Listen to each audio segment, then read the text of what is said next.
اہتمام رمضان کر لیجئے، اپنا دامن مرادوں سے بھر لیجئے۔ اہتمام رمضان کر لیجئے، اپنا دامن مرادوں سے بھر لیجئے۔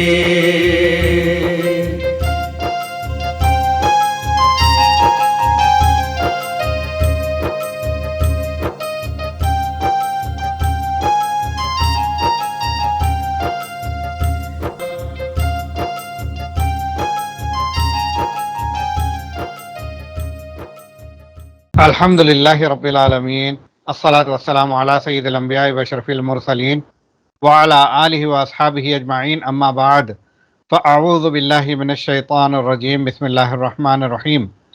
رب اشرح لی صدری ویسر لی امری واحلل عقدۃ من لسانی یفقہوا قولی، اللہم صلی علی سیدنا شفیعنا حبیبنا و مولانا محمد وبارک وسلم۔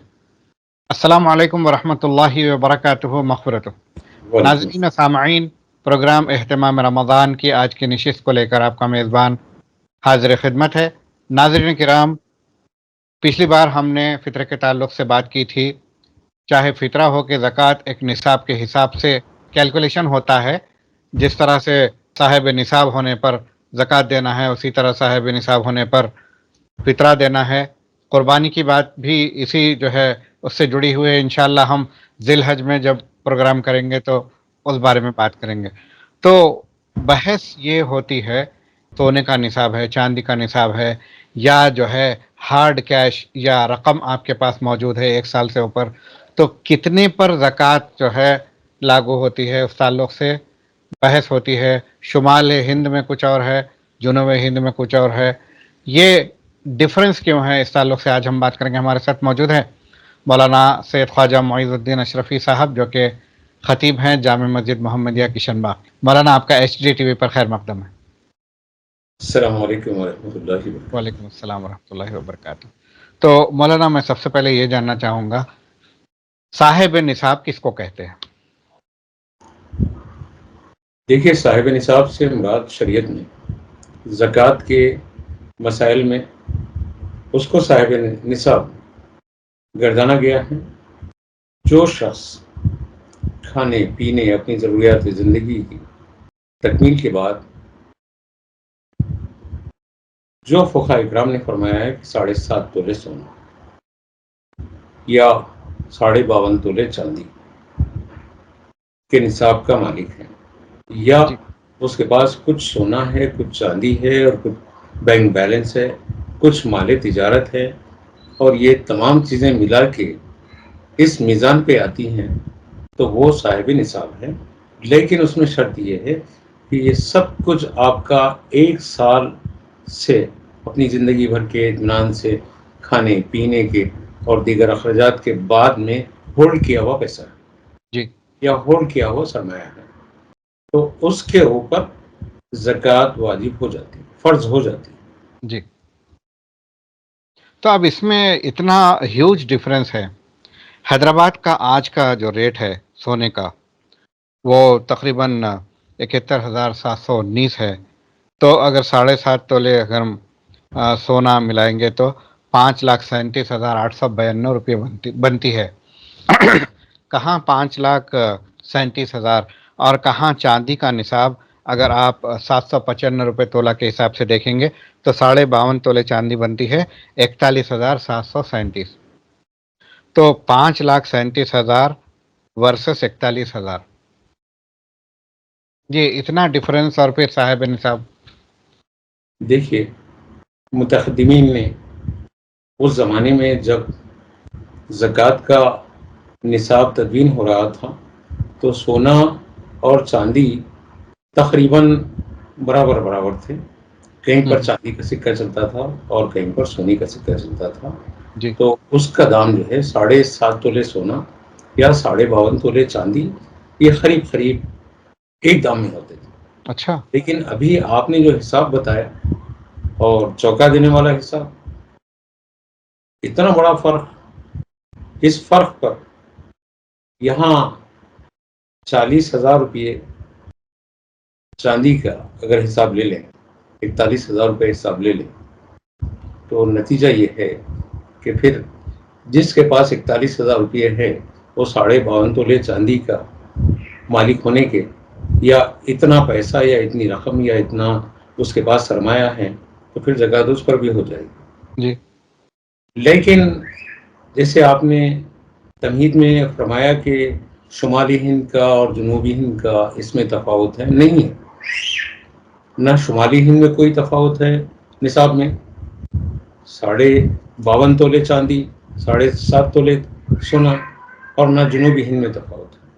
دونوں کے علماء اکرام نے کتابوں میں جتنا لکھا ہے اتنا ہی بتاتے ہیں، مگر ضرورت اس بات کی ہے کہ اس وقت میں یہ ایک فرض ہے، اور اس فرض میں اب سونے کا دام آسمانوں کی طرف جا رہا ہے، اور چاندی کا دام جیسے آپ نے بتایا کہ 41,000 کچھ پیسے، تو اس پر ماہرین معاشیات کو بیٹھ کر علماء اکرام سے ایک تحقیقی مکالمہ ہونا چاہیے، جی اور علماء اکرام کو چاہیے کہ اس موقع پر اگر یہ چاندی کا جو دام ہے وہی لے لیتے ہیں، تو پھر زکوٰۃ کے سلسلے میں جو لوگ 7.5 تولے سونا جن کے پاس نہیں ہے، وہ لوگ زکوٰۃ نہیں دے کر کہیں گنہگار تو نہیں ہو رہے۔ جی تو علماء اکرام سے بہت ہی مؤدبانہ، عاجزانہ التماس ہے کہ اس موضوع پر خدا را توجہ دیں۔ اس فرض کی ادائیگی میں بر صغیر میں مجھے اگر ہندوستان کے علاوہ پڑوسی ملک میں بھی اور اس کے پڑوس میں بھی جہاں جہاں بھی دنیا میں سن رہے ہیں، میں سارے علماء سے التماس کرتا ہوں کہ خدا را آپ ہمارے لیے ایک رہنماؤں کی حیثیت رکھتے ہیں، کہ بلکہ وارث انبیاء ہے آپ کا مقام و مرتبہ بہت بلند ہے۔ امت رجوع ہوتی ہے تو کسی بھی مسئلے میں آپ حضرات سے ہی رجوع ہوتی ہے۔ خدا را اس موضوع پر ایک کم از کم اپنے ملک میں ہی نہیں تو ریاست میں علماء اکرام کا ایک گروپ تیار ہوں، اور اس موضوع پر تحقیقی نظر ڈالیں۔ اس کے بعد اپنی ریاستوں سے اپنے ملک کے مرکزی دارالفتہ کی طرف، چاہے وہ دیوبند ہو، چاہے وہ بریلی ہو، چاہے وہ جامعہ نظامیہ ہو، کہ سارے علماء اکرام کسی مکتب فکر کے ہوں، چاہے وہ غیر مخلدین کا مکتب فکر ہوں، سبھی سے میری التماس ہے کہ اس فرض کی ادائیگی کے سلسلے میں خدا را سر جوڑ کر بیٹھیں اور ہماری رہنمائی کریں تو احسان ہوگا۔ مولانا، کیا ہی اچھا ہوتا کہ ہمارے علماء اگر ماہرین معاشیات بھی ہوتے، مگر ایسا نہیں ہے، تو کم سے کم کیا ماہرین معاشیات کے ساتھ مل کر ایک کمیٹی بنا کر اس بارے میں فوری طور پر بحث ہونی چاہیے۔ دیکھیے محترم امجد صاحب، ہر معاملے میں سب جو ہیں فیصلہ کن طاقت نہیں رکھتے، جی اسی لیے قرآن حکیم بول رہا ہے کہ فَاسْأَلُوا أَهْلَ الذِّكْرِ إِن كُنتُمْ لَا تَعْلَمُونَ، اگر تم نہیں جانتے ہو تو جاننے والوں سے پوچھو۔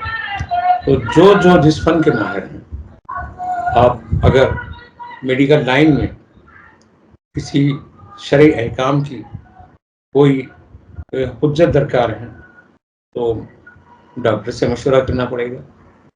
ایسے ہی اب یہ مسئلہ ہے، تجارت کا مسئلہ ہے، اور دیگر امور جو کچھ زندگی کے ہیں، اس میں اس فن کے ماہرین سے مشورہ کرنا گویا قرآن کی ہمیں رہنمائی ہے، اور اس کی طرف رجوع ہونا ہے جو قرآن نے ہمیں تعلیم دی کہ تم نہیں جانتے ہو تو جاننے والوں سے پوچھ لو۔ تو ہمارے علماء اکرام میں بہت سارے، بشمول میرے، میں عالم تو نہیں، اپنے آپ کو عالم نہیں کہتا ہوں، لیکن میں یہ بول رہا ہوں کہ معاشی جو ذمہ داریاں ہیں، معاشیات کے جو ماہرین ہیں، ہم اپنے مسائل کو ان کے سامنے رکھیں اور کوئی حل تلاش کریں، ان سے پوچھیں کہ وہ زمانے کا جو تفاوت اب آ گیا ہے، اس میں شریعت کی راہ کو تلاش کریں، تاکہ اس حج کی اس فرض کی تکمیل کے لیے ہم سے کوئی کوتاہی نہ ہو۔ آپ نے شروع گفتگو میں فرمایا کہ جب یہ نصاب طے کیا جا رہا تھا تو اس وقت سونے 7.5 تولے سونا اور 52.5 تولے چاندی کی قیمت تقریباً برابر تھی۔ یہ کس دور کی بات ہے؟ دیکھیے، یہ اس دور کی بات ہے جب چاندی اور سونے کے سکے چلتے تھے۔ اچھا، پہلے تو میں اس بات کو پھر دہرا دوں گا کہ پہلے تو یہ سسٹم ہی نہیں تھا، سکوں کا سسٹم نہیں تھا اور اس کا چلن نہیں تھا، باٹا سسٹم تھا، اور آپ کے پاس اناج میں اجناس میں گندم ہوتا، میرے پاس جو ہوتا، تو میں اپنی ضرورت آپ سے اور آپ میری ضرورت مجھ سے ایک دوسرے کی ضرورتیں پوری کرتے۔ کوئی چاول دیتا، کپڑے لیتا، کوئی کپڑے دیتا اور کسی سے جو ہے گندم لیتا۔ اسی طریقے سے جب سکہ سسٹم نہیں تھا، بعد میں جب سکہ سسٹم آیا تو یہ جو ہے کہیں چاندی کے سکے چلنے لگے اور کہیں سونے کے سکے چلنے۔ جی، اس کے بعد یہ بھی بند ہو گیا۔ یہ بند ہونے کے بعد 1920 کے پہلے یہ مسئلہ سامنے آیا کہ کرنسی، پیپر کرنسی کا چلن کیسے ہوگا۔ علماء کے سامنے جب یہ مسئلہ آیا تو میرے سامنے 2 فتاوے ہیں۔ ایک مولانا رشید احمد گنگوہی صاحب جو دیوبندی مکتب فکر کے بڑے عالم ہیں، ان کا فتویٰ رشیدیہ ہے۔ اس میں بھی پیپر کرنسی کے سلسلے میں ان سے ایک سوال ہوا کہ مولانا ایسا کاغذ کے اوپر اور زکوٰۃ یا اس کے جو ہے قیمت کو آپ کس طریقے سے دیکھیں گے، اس کے چلن کو کیسے محسوس کریں گے کہ کیا کاغذ کی کرنسی چلائی جا سکتی ہے یا نہیں۔ تو مولانا رشید احمد صاحب گنگوئی کا فتویٰ رشیدیہ میں آج بھی جواب موجود ہے۔ مسئلہ گمبھیر ہے، بندے کے نزدیک زیر غور ہے۔ بس جی، ایک سطری ان کا جواب ہے، اور ایسے کئی علماء زیر غور ہیں، لیکن وہ مسئلہ حل نہیں ہوا تھا۔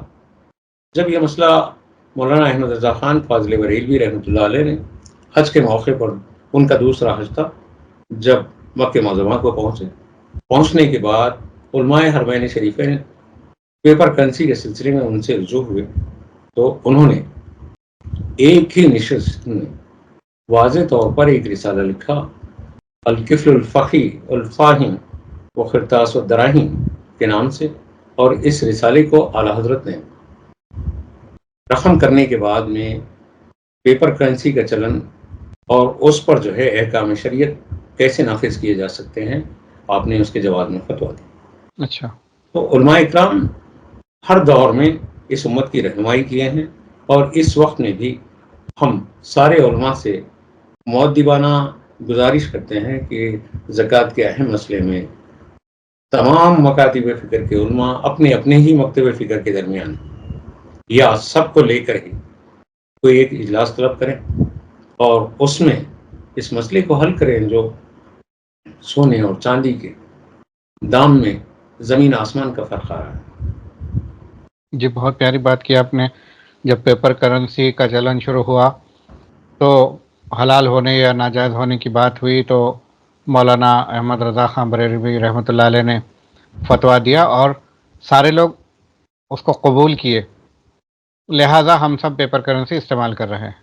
تو اس دور میں بھی اگر ایسا ہو، کوئی فرد واحد یا پھر اجتماع اگر جمع ہو، یا علماء کا مختلف مکاتب فکر کے جمع ہو کر اس بارے میں سنجیدگی سے غور کریں کہ اب جو ہے زکوٰۃ کا نصاب کیا ہونا چاہیے، تاکہ اگر کوئی صاحب نصاب نہیں ہو رہے ہیں، کیونکہ آج کی معاشی حالت بہت تباہ ہے، ہمارے پڑوسی ملکوں میں بھی اور زیادہ تباہ ہے، تو معاشی حالت اتنی ابتر ہے، اس ایسی صورت میں کیا جو ہے نیا بینچ مارک ہونا چاہیے، کیا جو ہے نصاب کو پہنچتا ہے، چاہے سونا ہو، چاہے چاندی ہو، چاہے پھر جمع رقم ہو۔